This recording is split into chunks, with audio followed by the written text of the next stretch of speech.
अमोलिना कुलकर्णी और welcome back to my channel. तो आज हम डिस्कस करने वाले हैं एक बहुत ही सोशलाइज्ड टॉपिक पे और ट्रेंडिंग टॉपिक पे। वो इंडिया में बहुत ट्रेंड कर रहा है।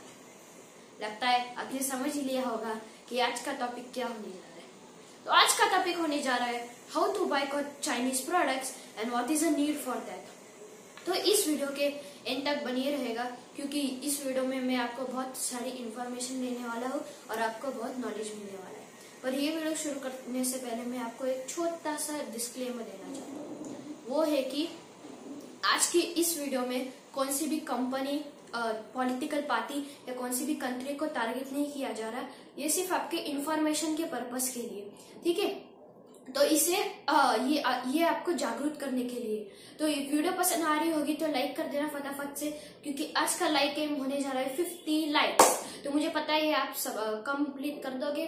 और चैनल पे नया है तो सब्सक्राइब कर दो और बेल आइकन भी प्रेस कर दो, क्योंकि मैंने देखा है दोस्तों कि आप सिर्फ आके चले जाते हो यार, सब्सक्राइब नहीं करते। सब्सक्राइब कर दो और इस वीडियो को जितना ज्यादा फैला सके उतना फैलाओ, क्योंकि इस वीडियो में बहुत सारा ज्ञान और इन्फॉर्मेशन है। इसलिए तो बोला जाता है जितना ज्ञान बांटोगे उतना बढ़ेगा। और मुझे कमेंट करके बताएं इस हैशटैग से कि आपको वीडियो कैसी लगी। चलिए वीडियो का आरंभ करते हैं।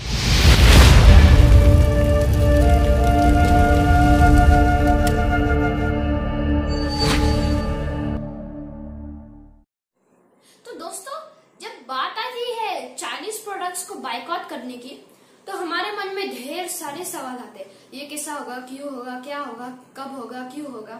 तो ये ढेर सारे सवाल आते हैं। पर आपको पता है मेरे मन में सबसे मेन सवाल क्या आता है? वो होता है कि इस सब चीजों में इंडिया को क्या नुकसान और क्या फायदा होने वाला है। तो ये सब चीजें मैं आपको आज छोटे से 3 पॉइंट में समझाने वाला हूँ, जो मुझे पता है कि आपको समझ जाएगी। तो चलिए पहले पॉइंट से शुरू करते हैं।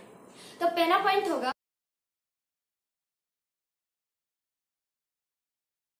हमें पहले इंडिया और चाइना के बीच की ट्रेड सिचुएशन समझनी पड़ेगी। तो इंडिया चाइना को एक्सपोर्ट कर रहा है 16 बिलियन डॉलर्स का। बिलियन, हाँ, मिलियन नहीं, all values are in billion. 16 billion dollars का। और चाइना हमें एक्सपोर्ट कर रहा है 68 बिलियन डॉलर्स का।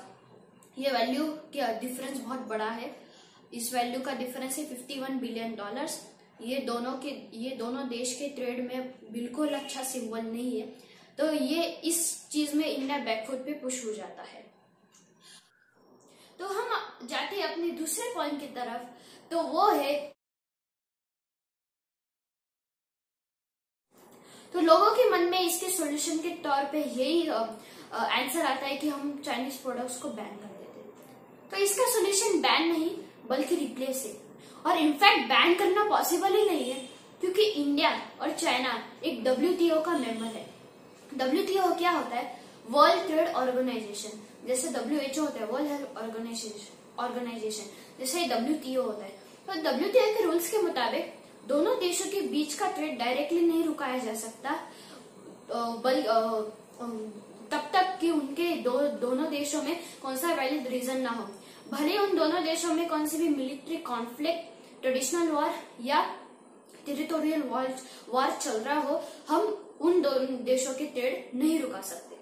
तो ये करना पॉसिबल ही नहीं।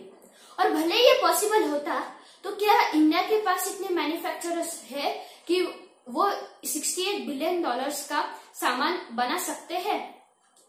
इंडिया इतना सामान बना सकती है, पर कुछ एक्सटेंट तक। तो इसके सॉल्यूशन के तौर पे आता है, हमें इसको बैन नहीं बल्कि हमें चाइनीज प्रोडक्ट्स को दूसरे कंट्रियों के प्रोडक्ट्स के साथ रिप्लेस करना पड़ेगा। तो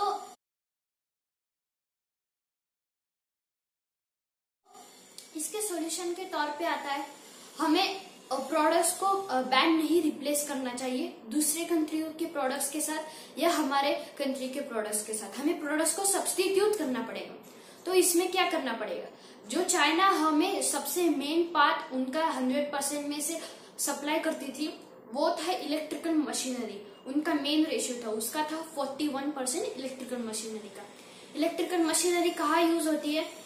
अपने इलेक्ट्रॉनिक अप्लायंसेस पर जो छोटे छोटे पार्ट्स होते हैं उधर वो यूज होती है। तो इसके लिए हमें दूसरे देशों के पास जाना पड़ेगा। वे दूसरे देशों का एग्जाम्पल देता हूँ मैं, वो थे Germany, Japan, Taiwan, Korea, Australia और बाकी के यूरोपियन कंट्रीज के पास हमें गुड्स लेने के लिए और रॉ मटेरियल्स लेने के लिए जाना पड़ेगा। तो मैं आपको ये सब एक छोटे से एग्जाम्पल के साथ समझाता हूँ, ठीक है। तो मान लीजिए कि आपका घर है वो इंडिया है और आपके घर के बाहर 4 दुकानें हैं, ठीक है।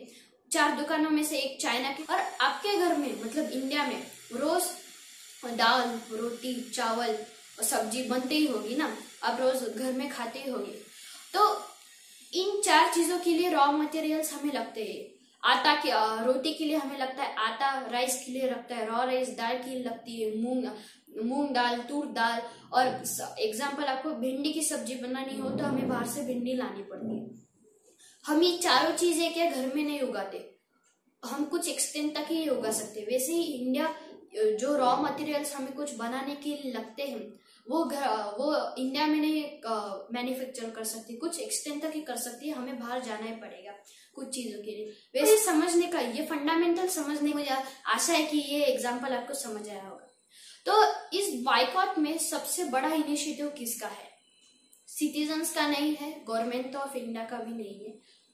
वो सबसे बड़ा इनिशिएटिव वो लेने वाले हैं, इसमें मेन प्लेयर्स है वो है ट्रेडर्स और कंपनीज, क्योंकि ट्रेडर्स और कंपनीज के दुकानों में ही चाइना के प्रोडक्ट्स आते हैं। ट्रेडर्स और कंपनीज को ही बाहर के देशों में जाके प्रोडक्ट्स मंगाने पड़ेंगे और उनके कंपनी या उनके दुकानों में वो चाइना के प्रोडक्ट्स आ रहे हैं, उनको आना और उनकी ट्रांसपोर्टेशन बंद करनी पड़ेगी टोटली। इसमें गवर्नमेंट ऑफ इंडिया का एक छोटा सा ही रोल है। और भले ही वो जो प्रोडक्ट्स मंगाएंगे बाहर के देशों से, वो दुकान में आने के बाद 10-12 रुपए से ज्यादा हो गए तो भी हम इंडियन सिटीजन्स उसे माइंड नहीं करेंगे लेने को, क्योंकि वो मेड इन इंडिया हो गए या दूसरे कंट्रीज के हो गए और उसकी क्वालिटी एकदम टकाटक होगी। तो इस वीडियो से मैं दोस्तों आपको यही बताना चाहता था कि अभी की बाइकआउट की सिचुएशन क्या चल रही है और आपको क्या क्या करना चाहिए। वीडियो पसंद आई होगी तो लाइक कर दो और चैनल पे नया तो सब्सक्राइब कर दो। Bye guys, stay home, stay safe, जय हिंद, जय स्वदेशी, use only made in India.